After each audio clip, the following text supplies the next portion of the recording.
नमस्कार, आप देख रहे हैं जीटीवी न्यूज। पिछले 2 दशक से यूपी और एमपी में आतंक का पर्याय बने 5.5 लाख के इनामी डकैत गौरी यादव को देर रात एसटीएफ पुलिस ने मुखबिर की सूचना पर जंगल में मुठभेड़ के दौरान ढेर कर दिया। मामला बहिलपुरवा थाना क्षेत्र के मारो बांध के जंगल का है, जहां यूपी एसटीएफ के एडीजी अमिताभ यश ने दावा किया है कि 5.5 लाख के इनामी डकैत गौरी यादव को मार गिराने के लिए एसटीएफ ने अपना जाल बिछा रखा था, जिसमें सूचना मिली थी कि इनामी डकैत गौरी यादव अपने साथियों के साथ अपने पुराने अड्डे पर हैं और उसे खाद्य सामग्री देने के लिए उसके सक्रिय सदस्य पहुंच रहे हैं। तभी एसटीएफ पुलिस ने इनामी डकैत को रात के अंधेरे में मारो बांध के जंगल में घेर लिया। तभी सभी डकैत ठंड के कारण आग जलाकर ताप रहे थे। तभी पुलिस ने इनामी डकैत के लोकेशन को ट्रेस कर लिया, जिस पर समर्पण करने के लिए एसटीएफ ने कहा तो इनामी डकैत ने पुलिस पर फायर कर दिया, जिस पर मुठभेड़ में इनामी डकैत गौरी यादव ढेर हो गया और उसके बाकी साथी मौके से फरार हो गए। इनामी डकैत के पास से 2 AK-47 बंदूक, 2 कंट्री मैट पिस्तौल और एक 312 बार की पिस्तौल सहित भारी कारतूस बरामद हुए हैं। इनामी डकैत गौरी यादव पर यूपी और एमपी में लगभग 45 मुकदमे दर्ज हैं, जो दोनों राज्यों में इसका आतंक बना हुआ था, जो आज एसटीएफ पुलिस ने उसका खात्मा कर दिया है। पीसी चित्रकूट से भूपेंद्र त्रिपाठी की एक खास रिपोर्ट। डकैतों से मुक्त हो गया है। इसके पहले भी जब ददुआ, ठोकिया, उमर केवट और कई अन्य डकैतों का सफाया हुआ था, तो एक समय ऐसा था जब पूरी तरह से धरती डकैतों से मुक्त हो गई थी। इसके बाद फिर लगातार ऑपरेशंस चलाने की आवश्यकता होती है ताकि कोई नए गैंग्स ना पनपें। अगर हम इस प्रकार के ऑपरेशंस चलाते रहेंगे और कोई भी नया ग्रुप को इमर्ज नहीं करने देंगे, तो ये धरती डकैतों से मुक्त रहेगी। को यहाँ घेर कर और इससे मुठभेड़ में मार गिराने में सफलता प्राप्त की है। सर, पूरा ऑपरेशन कैसे अंजाम दिया गया, क्योंकि आपका नाम आते ही ये तो स्पष्ट हो जाता है कि बहुत ही पेचीदा रहा होगा ऑपरेशन, और जैसे डकैतों को मारा जाता है तो ये कैसे पूरी घटना कैसे अंजाम दी? इस गैंग के पीछे एसटीएफ काफ़ी समय से लगी हुई थी। लोकल पुलिस का भी कोऑपरेशन प्राप्त हो रहा था और स्पेसिफिक सूचना लगातार एसटीएफ इकट्ठा कर रही थी।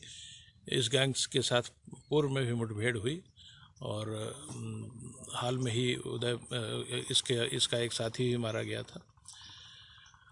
आज भी एक स्पेसिफिक सूचना पर टीम ने मूव किया। ये जानकारी प्राप्त हुई थी कि ये अपने पुराने अड्डे पर मौजूद है और इसके लिए शाम को भोजन आदि इस इलाके में गया।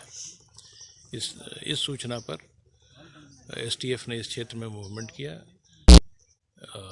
ये गैंग अपने साथ अच्छे असलहे रखता था, जिसमें AK-47 और कलाशनिकोव के पुराने ब्रांड की राइफ़ल, जो कि सेमी ऑटोमेटिक होती है। इसके अलावा 12 बोर की बंदूक, कंट्री मेड पिस्टल्स जो इसके पास से बरामद हुई हैं, ये भी इसके पास मौजूद थी और इसका अच्छा फायर पावर था। आज एक लंबी मुठभेड़ के बाद और भी साथी थे सर इनके? हाँ, ये जहाँ आप देख रहे हैं, जहाँ मुठभेड़ का स्थान है, यहाँ ये गैंग एक आग जला करके और उसके आसपास बैठा हुआ था। जब एसटीएफ टीम ने मूवमेंट किया तो उन्हें साफ आग की रोशनी में दिखाई दिया कि 10 से 12 लोग बैठे हैं और इसके वेपन्स भी दिखाई दिए आग की रोशनी में। उसके बाद इस गैंग को चैलेंज किया गया और चैलेंज करने के बाद जो गन बैटल हुआ उसमें ये गैंग लीडर मारा गया। पीछे एसटीएफ काफ़ी समय से पड़ी थी, क्योंकि इस क्षेत्र का अंतिम बड़ा दस्यु गिरोह था और इसने इस क्षेत्र में काफ़ी आतंक मचा रखा था। इसने पीडब्ल्यूडी के ठेकेदारों को, पीडब्ल्यूडी के ऑफिसर्स को, जंगल विभाग के ऑफिसर्स को भी एक्सटॉर्शन के लिए परेशान किया। उनसे संभवतः पैसे वसूले भी हैं और इस संबंध में कई मुकदमे हाल में ही कायम हुए हैं। इसके अलावा काफ़ी समय से इस क्षेत्र में इसका आतंक रहा है और इस पर शासन ने 5 लाख रुपए का इनाम घोषित कर रखा था। मध्य प्रदेश गवर्नमेंट ने भी इस पर 50,000 का इनाम घोषित कर रखा था। आज बहुत ही सटीक सूचना पर इसके विरुद्ध कार्रवाई की गई। जो मुखबिरों में जाल एसटीएफ ने बिछा रखा था उनकी मदद से एक बहुत ही सटीक ऑपरेशन हुआ।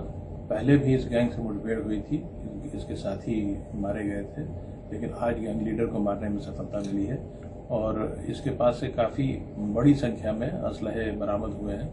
AK-47 राइफल मिली है, इसके अलावा एक ओल्ड मॉडल AK-47 भी मिली है जो सेमी ऑटोमेटिक है। भारी मात्रा में कारतूस हैं, एक 12 बोर की बंदूक मिली है, 12 बोर के कारतूस भी हैं।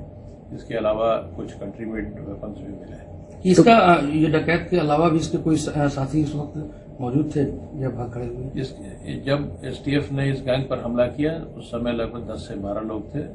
ये पूरा गैंग एक जगह, क्योंकि रात में काफ़ी ठंड पड़ रही है इस क्षेत्र में, एक जगह आग जला रखी थी और उस आग के चारों तरफ ये बैठे हुए थे। आग के कारण एसटीएफ ने इसको काफ़ी दूर से स्पॉट कर लिया, इस गैंग की प्रेजेंस को, और आग की रोशनी में इनके पास वेपन्स हैं इसकी भी जानकारी हो गई। इस कारण से